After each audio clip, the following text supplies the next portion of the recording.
দাঁত ব্যথা, দাঁত দিয়ে পুষ পড়া, দাঁত বুইরা মাঞ্চের মতো খটখট করে নড়ে।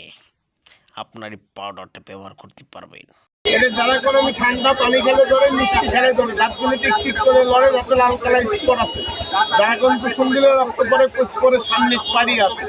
মারি পাইকা যায় শুয়ে যায় যারা কোন আমি 15 টাকা 20 টাকা দামের ব্যথার ওষুধ কিনে খাই দাঁতের ব্যথা কমে না যারা কোন আমি পান জর্দা সিগারেট খেয়ে দাঁতের 12টা বাজা হালাইছি।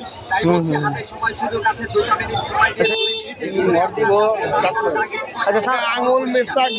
সামনে বুধবার আবেন আজকে ইনশাআল্লাহ সামনে বুধবার কিন এই চায়ের ভিতরে আছে চিনি আর চা খাওয়ার সাথে সাথে বলি একটা পান দেন চায়ে আছে চিনি পানে আছে দুইটা একাত্রিত হলে কি হয় পাথর যাদের দাঁতের গোড়ায় পাথর বসে গেছে লাল কালো স্পটে বসে গেছে ভরে গেছে চাকু ছুরি দিয়ে ডলেন ঘষের দাঁতের লাল কালা দাগ স্পট পাথর পরিষ্কার করতে পারছেন না পাটাকে 2 মিনিট সময় দিয়ে দাঁড়াবেন আর 2 মিনিটের ভিতরে